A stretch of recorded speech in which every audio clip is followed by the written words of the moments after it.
매일 밤 몰래 나가는 시아버지를 따라간 며느리의 충격적 발견. 일 차가운 아침의 진실. 이 반찬은 왜 이렇게 짜냐? 전직 초등학교 교장 김교수 72세의 작은 중얼거림의 며느리. 혜린 29세의 마음이 다시 한번 무너져 내렸습니다. 결혼 2년째 남편 민호와는 사랑으로 맺어진 부부였지만 시아버지와의 관계만큼은 여전히 얼음장 같았어요. 그런데 이상한 점이 하나 있었습니다. 김 교수는 매일 밤 정확히 7시 30분이 되면 단정한 옷차림으로 어디론가 나가셨거든요. 비가 와도 눈이 와도 어김없이 말이죠. 아버님 어디 가세요? 잠깐 볼 일이 있어서. 몇 시에 오세요? 10시 전에는 들어올게. 더 이상 묻기 어려운 분위기였습니다. 대체 매일 밤 이 시간 30분 동안 무엇을 하고 계신 걸까요? 결국 혜리는 몰래 따라가기로 결심했습니다. 그날 밤 구도심 낡은 교회. 지하실에서 목격한 충격적인 광경에 혜리는 그 자리에서 눈물을 터뜨리고 말았는데요.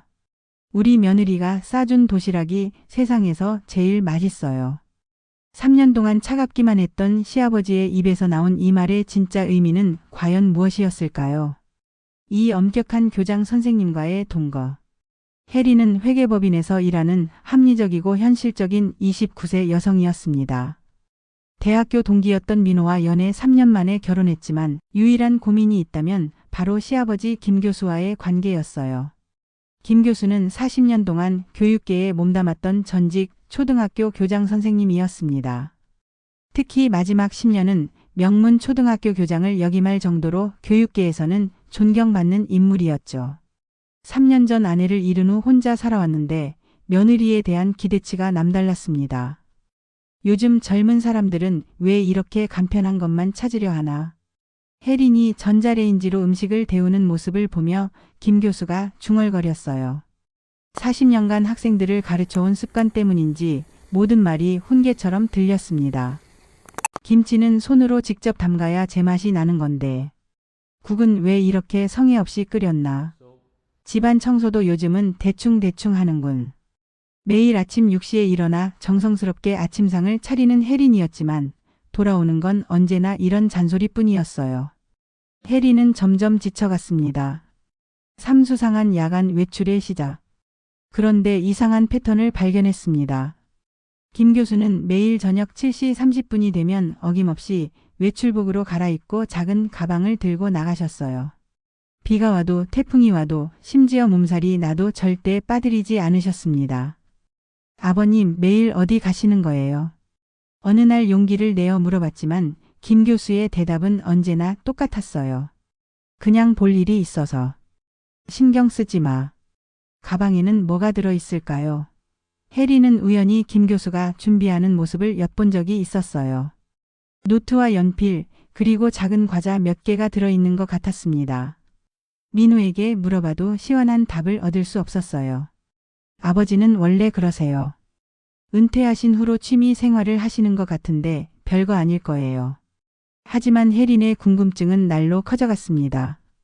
이 시간 30분이라는 시간, 규칙적인 패턴, 그리고 그 진지한 표정까지. 분명 뭔가 특별한 일이 있을 거라는 확신이 들었어요. 사추적 작전의 시작. 결국 혜린은 김 교수를 몰래 따라가기로 결심했습니다. 마음 한편으로는 미안했지만 이대로 모른 척하고 살 수는 없었어요. 아버님, 저 회사에 야근 있어서 늦게 들어올게요. 거짓말을 한 혜린은 김 교수가 나간 지 5분 후 조심스럽게 집을 나섰습니다. 다행히 김 교수는 뒤를 돌아보지 않고 곧장 버스 정류장으로 향했어요. 472번 버스를 탄 김 교수를 따라 혜린도 같은 버스에 올랐습니다. 혹시 들킬까봐 맨 뒤쪽에 앉아서 조심스럽게 관찰했어요. 버스는 시내를 벗어나 구도심 쪽으로 향했습니다.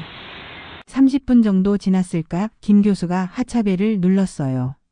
혜린도 서둘러 같이 내렸습니다. 이곳은 오래된 주택가였어요. 좁은 골목길 사이로 낡은 건물들이 늘어서 있었습니다. 김 교수는 익숙한 듯 골목길로 들어섰고 혜리는 들키지 않으려고 충분한 거리를 두고 뒤따라갔어요. 충격적인 발견. 10분 정도 걸었을까요? 김 교수가 한 건물 앞에서 멈췄습니다. 소망교회라는 작은 간판이 보였어요. 김 교수는 교회 옆쪽 계단으로 내려가 지하실로 들어갔습니다. 해리는 조심스럽게 지하실 창문으로 다가가 안을 들여다봤어요. 그리고 믿을 수 없는 광경을 목격했습니다. 지하실에는 60대, 70대로 보이는 할머니, 할아버지 10여 명이 앉아 계셨고 김 교수가 칠판 앞에 서서 한글을 가르치고 있었어요. 오늘은 가족이라는 글자를 배워보겠습니다. 가족. 김 교수의 목소리는 집에서 들었던 것과는 완전히 달랐어요. 따뜻하고 친근했습니다. 어르신들도 김 교수를 시호 선생님이라 부르며 존경하는 눈빛으로 바라보고 계셨어요.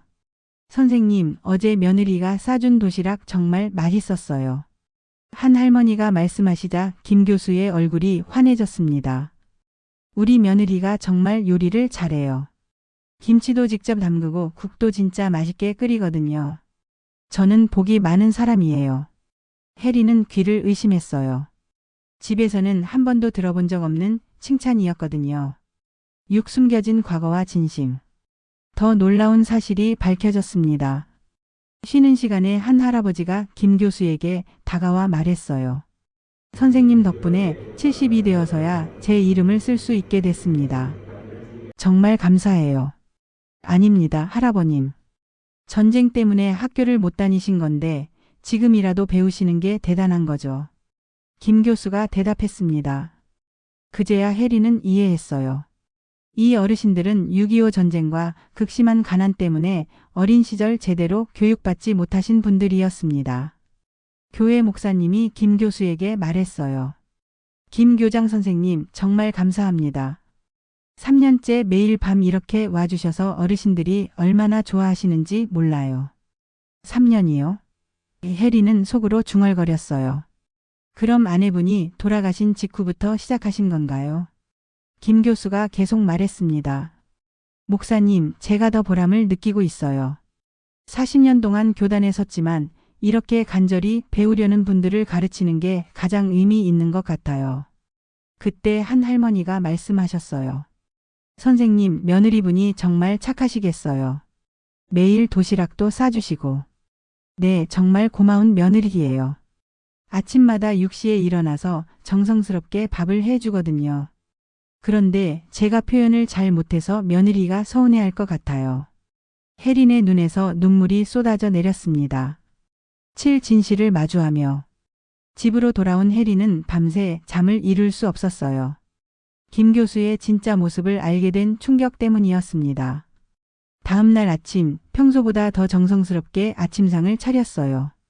아버님, 아침 드세요. 고맙구나, 혜린아.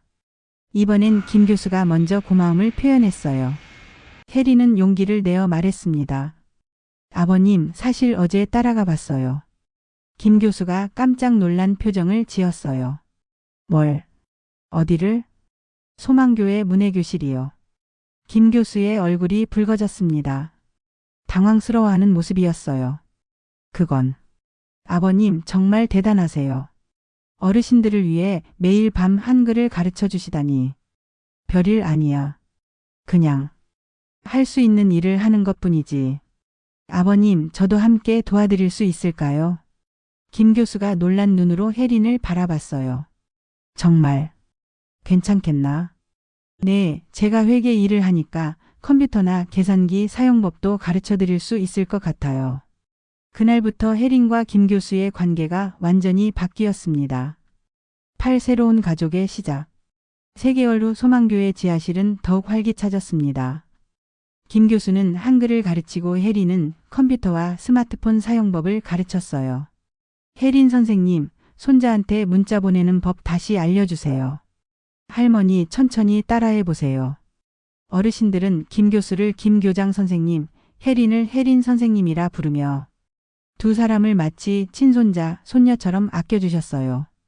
교장 선생님, 며느리 정말 잘 두셨네요. 제가 복이 많죠. 김 교수가 자랑스럽게 대답했어요.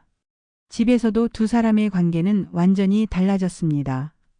혜린아, 오늘 아침 미역국 정말 맛있다. 아버님, 감사해요. 어르신들 드실 김치찌개도 더 끓여서 가져갈게요. 그래, 어르신들이 내가 만든 음식을 정말 좋아하시거든. 어느 날 저녁 민호가 말했어요. 우리 집이 이렇게 따뜻해진 게 정말 신기해요. 아버지와 여보가 이렇게 친해질 줄 몰랐는데. 6개월 후에는 더 놀라운 일이 벌어졌습니다. 지역 교육청에서 김 교수와 혜린에게 평생교육봉사상을 수여한 거예요. 김 교수님과 며느리 박혜린 씨가 함께 운영하는 문해교실은 세대 간 화합의 모범 사례입니다. 시상식장에서 김 교수가 말했어요. 이 상은 저 혼자 받을 수 없습니다. 훌륭한 며느리가 함께 해줬기에 가능한 일이었어요. 혜린도 답했어요. 저에게는 훌륭한 스승이자 아버지가 계셨기에 가능한 일이었습니다. 지금도 김 교수와 혜린은 매일 밤 소망교회에서 어르신들과 함께하고 있습니다. 두 사람의 관계는 이제 누가 봐도 친부녀 같아요. 작은 오해에서 시작된 갈등이었지만 결국 더 큰 사랑으로 변화했습니다.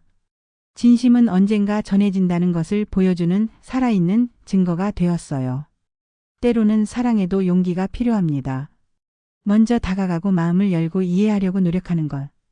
그것이 진정한 가족을 만드는 방법이니까요.